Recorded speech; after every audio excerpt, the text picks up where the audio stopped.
हमारी कहानियाँ देखने वाले 99% लोग ऐसे हैं जो हमारी वीडियोस एंजॉय तो करते हैं, लेकिन उन्होंने हमारा चैनल अभी तक सब्सक्राइब नहीं किया है। अगर आप उन 99% लोगों में से हैं, तो बस आपको एक छोटा सा काम करना है। इस वीडियो के नीचे आपको एक सब्सक्राइब बटन दिख रहा होगा, बस उस सब्सक्राइब बटन को दबाना है। बस इतना सा काम करना है आपको, और लगे हाथ बेल आइकन भी प्रेस कर देना ताकि हमारी लेटेस्ट वीडियो आते ही आपको सबसे पहले पता चले। दोस्तों, हमारी जिंदगी में कई बार ऐसा होता है जब हम अपनी मेहनत, प्रयास और संघर्ष से भाग्य को बदलने की कोशिश करते हैं। लेकिन क्या हम कभी रुककर यह सोचते हैं कि हमारी शक्ति, हमारा अहंकार और हमारा नियंत्रण वास्तव में कितना सीमित है? आज की कहानी आपको एक ऐसी यात्रा पर ले जाएगी जहां भाग्य, कर्म और ईश्वर की लीला का अद्भुत मेल है। यह कहानी एक गरीब मोची, एक निर्दय राजा और एक मासूम बालक की है, जिसके भाग्य को मिटाने की लाख कोशिशें हुईं। लेकिन नियति ने अपनी शक्ति से यह साबित कर दिया कि सत्य और न्याय का मार्ग कभी नहीं रुकता। तो अगर आप यह जानना चाहते हैं कि कैसे एक गरीब का बेटा राजा बन गया और कैसे हर बाधा के बावजूद सच्चाई की विजय हुई, तो इस कहानी को अंत तक जरूर देखें। याद रखें, भाग्य हमेशा उनका साथ देता है जो सच्चाई, कर्म और दया के पथ पर चलते हैं। तो चलिए जीवन बदलने वाली कहानी शुरू करते हैं। बहुत समय पहले की बात है। एक दूर के गांव में रघुनाथ नाम का एक गरीब मोची अपनी पत्नी सीता के साथ रहता था।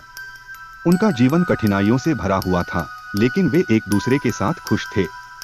एक सुबह उनके घर में खुशी की लहर दौड़ गई जब उनके घर एक प्यारा बेटा जन्मा। इस नन्ही खुशी ने उनके जीवन में नई उमंग भर दी। मोची और उसकी पत्नी इस अनमोल उपहार को पाकर बेहद खुश थे, मानो उनकी जिंदगी में एक नई रोशनी आ गई हो। गांव में हर ओर से लोग मोची को बधाई देने के लिए आ रहे थे। एक दिन एक साधु भिक्षा मांगते हुए उनके घर आया। साधु ने भिक्षा के लिए आवाज लगाई। मोची के घर में आज खुशी का माहौल था, इसीलिए उसने साधु को आदर पूर्वक अंदर बुला लिया और बैठने के लिए कहा। साधु के बैठ जाने पर मोची ने निवेदन किया, साधु महाराज, कई वर्षों के बाद हमें संतान का सुख मिला है। कृपया हमारे बेटे को आशीर्वाद दें और इसका नामकरण करें। साधु महाराज ने बच्चे को ध्यान से देखा और उसकी हथेली पर कमल का चिन्ह देखा, जो अद्भुत भाग्य का संकेत था। यह बच्चा अत्यधिक भाग्यशाली है और इसके भविष्य में सफलता के योग्य है। मुस्कुराते हुए साधु ने कहा, यह बालक बहुत ही भाग्यशाली है। इसके भाग्य में राजयोग है। जब यह 20 वर्ष का होगा तो यह इसी राज्य की राजकुमारी से विवाह करेगा और राज्य का शासक बनेगा। साधु महाराज की यह बात सुनकर रघुनाथ और सीता बेहद खुश हुए। जब गांव वालों को यह खबर मिली कि मोची यानी रघुनाथ का बेटा एक दिन नगर का राजा बनेगा, तो सब लोग उसे देखने के लिए उमड़ पड़े। एक दिन की बात है, उस नगर का राजा शिकार के लिए जंगल में निकला था, लेकिन उसे हिरण नहीं मिल पाया। शिकार करते करते राजा काफी दूर जंगल में खो गया। अब उसकी प्यास बढ़ने लगी, लेकिन आसपास कोई नदी या तालाब नहीं था जहां वह पानी पी सके।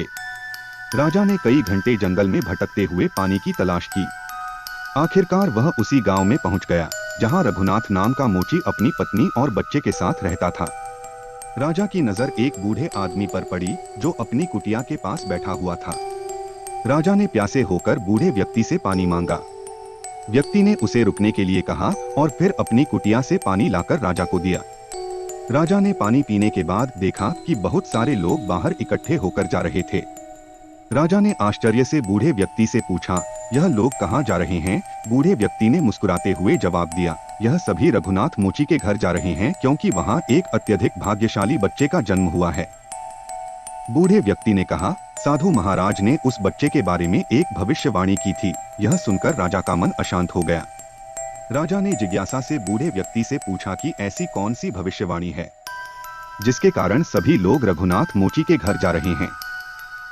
बूढ़े व्यक्ति ने कहा, साधु महाराज ने भविष्यवाणी की है कि जब मोची का बेटा 20 साल का होगा तो वह इस राज्य के राजा की पुत्री से विवाह करेगा और बाद में वह इस राज्य का शासक बनेगा। राजा यह सुनकर चौंक गया और बहुत क्रोधित हुए। उसका मन यह सोचने लगा कि एक साधारण मोची का बेटा कैसे उनकी पुत्री से विवाह कर सकता है और राज्य का शासक बन सकता है। राजा ने बूढ़े व्यक्ति से कहा, मैं इस राज्य का राजा हूँ। आप क्या सोचते हैं मैं एक साधारण मोची के बेटे के साथ अपनी बेटी की शादी कर दूंगा? बूढ़े व्यक्ति ने शांत स्वर में उत्तर दिया। राजा जी, जो इस बच्चे के भाग्य में लिखा है उसे कोई नहीं बदल सकता। राजा ने अपनी ताकत पर घमंड करते हुए कहा। बूढ़े व्यक्ति, तुम क्या समझते हो मैं ऐसा होने दूंगा? हरगिज नहीं, बूढ़े व्यक्ति ने कहा। आप भगवान का लिखा हुआ मिटाकर दिखाइए। मैं भी वही हूँ और आप भी वही हैं। तो अब हम देखते हैं कि यह सब कैसे घटित होता है। और फिर राजा अपने महल लौट गया, लेकिन रात भर उसकी नींद उड़ी रही। उसका मन इसी विचार में उलझा था कि किसी भी कीमत पर महाराज की भविष्यवाणी को सच नहीं होने देगा। अगले दिन राजा ने अपना वेश व्यापारी में बदल लिया और रघुनाथ मोची के गांव की ओर निकल पड़ा। गांव पहुंचकर वह लोगों से पूछताछ करते करते रघुनाथ मोची के घर तक जा पहुंचा। राजा ने घर के बाहर से आवाज लगाई और रघुनाथ उसकी आवाज सुनकर बाहर आ गया। मोची ने कहा, आप कौन हैं और यहाँ किस लिए आए हैं? राजा ने कहा, मैं पास के गांव का एक धनवान व्यापारी हूँ और कपड़ों का व्यापार करता हूँ। मैंने सुना है कि तुम्हारे घर में एक बहुत ही भाग्यशाली बच्चे का जन्म हुआ है और उसकी किस्मत में बड़े योग हैं। रघुनाथ मोची ने कहा, हाँ, आपने सही सुना है, व्यापारी यानी राजा ने मुस्कुराते हुए कहा। अगर आप बुरा न माने तो एक बात कहूँ? मोची ने सहमति में सिर हिलाया। राजा यानी व्यापारी ने प्रस्ताव रखते हुए कहा, क्या तुम अपना बच्चा मुझे दे सकते हो? इसके बदले में मैं तुम्हें बहुत सारा धन दूंगा। व्यापारी ने रघुनाथ मोची से कहा, मैं न केवल तुम्हारे बच्चे को धन दूंगा बल्कि उसकी पूरी देखभाल भी करूंगा। मोची रघुनाथ की पत्नी ने तत्काल उत्तर दिया, नहीं व्यापारी जी, मैं अपना बच्चा आपको नहीं दे सकती। इस पर राजा व्यापारी ने जवाब दिया, तुम्हारी स्थिति एक साधारण मोची की है। क्या तुम वाकई अपने बच्चे का भविष्य संभाल सकने में सक्षम हो? रघुनाथ ने गहरी सोच में पड़ते हुए कहा, शायद आप सही कह रहे हैं, हम इसके लिए नहीं हैं। रघुनाथ की बात सुनकर उसकी पत्नी ने भी सहमति जताते हुए कहा, ठीक है व्यापारी जी, हम आपके भरोसे अपना बच्चा सौंपने के लिए तैयार हैं।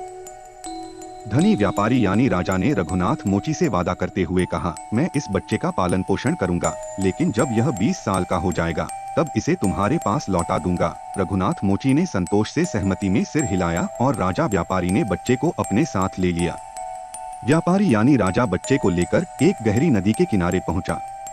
उसने सोचा कि वह इस बच्चे को नदी में छोड़ देगा ताकि उसकी कहानी वहीं समाप्त हो जाए।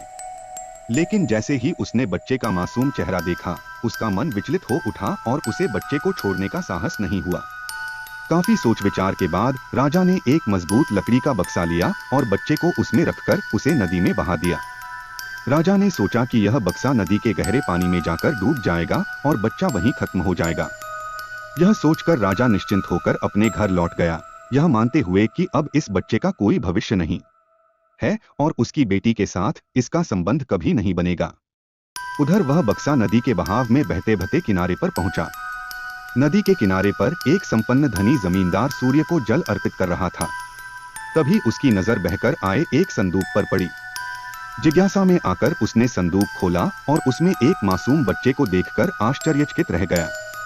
संयोगवश उस जमींदार के खुद के कोई संतान नहीं थी। जमींदार ने बच्चे को अपने घर ले गया, जहां उसकी पत्नी ने बच्चे को देखकर खुशी जताई। उसने अपने पति से पूछा कि यह बच्चा कहां से आया है। जमींदार ने उसे बताया कि कैसे यह बच्चा नदी में बहता हुआ मिला था और कैसे उन्होंने उसे अपने पुत्र की तरह पाला है। जब राजा ने जमींदार श्यामलाल की बात सुनी तो वह चौंक उठा। राजा समझ गया था कि यह वही बच्चा है जिसे उसने 20 साल पहले नदी में बहा दिया था। राजा और जमींदार अब भी बातचीत कर ही रहे थे कि उसी समय वह लड़का वहां आ गया। राजा ने उसे देखा और जमींदार से कहा, जमींदार जी, मुझे एक आवश्यक कार्य से जाना है। यदि आप अपने बेटे के हाथों मेरी यह चिट्ठी महारानी तक भिजवा देंगे तो मैं उसे सोने की 50 मोहरें इनाम में दूंगा। लड़के ने राजा की बात सुनकर कहा, जी महाराज, मैं आपकी चिट्ठी अवश्य ही रानी तक पहुंचा दूंगा। राजा ने चुपचाप चिट्ठी में एक गुप्त संदेश लिखा, उस पर अपनी मोहर लगाई और उसे लड़के को सौंपते हुए कहा, यह चिट्ठी रानी तक सही सलामत पहुंचा देना। लड़के ने चिट्ठी ली और अपनी यात्रा पर निकल पड़ा। रास्ते में चलते चलते वह एक घने जंगल में पहुंच गया, जहां अंधेरा हो गया और वह दिशा भटक गया। रात होने पर उसने वहां रुकने और रात बिताने के लिए कोई सुरक्षित जगह तलाशने की कोशिश की। तभी उसकी नजर एक झोपड़ी पर पड़ी और उसने सोचा, यही रात गुजार लेता हूँ। यह सोचकर वह धीरे से झोपड़ी के पास पहुंचा और अंदर चला गया। झोपड़ी के भीतर एक बूढ़ी औरत खाना बना रही थी। उसने जैसे ही लड़के को देखा तो पूछा, बेटा तुम कौन हो और बिना पूछे अंदर क्यों आए हो? लड़के ने नम्रता से अपना परिचय दिया और कहा, मैं रास्ता भटक गया हूँ और रात गुजारने के लिए यहाँ ठहरना चाहता हूँ। लड़के की बात सुनकर बूढ़ी औरत का दिल पिघल गया, लेकिन उसने सावधानी से कहा, बेटा यहाँ रुकना सुरक्षित नहीं है। यह जगह डाकुओं का अड्डा है और वे किसी भी समय लौट सकते हैं। अगर उन्होंने तुम्हें यहाँ देखा तो मुसीबत हो जाएगी। लड़के ने जवाब दिया, माँ जी इतनी अंधेरी रात में मैं कहीं और जा भी नहीं सकता। अगर बाहर गया तो जंगली जानवर मुझे खा सकते हैं। इससे बेहतर है कि मैं यहाँ एक कोने में चुपचाप लेट जाता हूँ और किसी को परेशानी नहीं दूंगा। यह कहकर वह लड़का एक कोने में जाकर लेट गया। कुछ समय बाद डाकू वहाँ लौट आए। उन्होंने जब बाहर एक अनजान घोड़ा बंधा देखा तो बूढ़ी महिला से इसके बारे में पूछताछ की। बूढ़ी महिला ने उन्हें बताया, इसका नाम रवि है और यह बहुत नेक बच्चा है। यह राजा का संदेश लेकर महल जा रहा है। डाकुओं को यह सुनकर कुछ शक हुआ, क्योंकि वे राजा के इरादों के बारे में अच्छी तरह से जानते थे।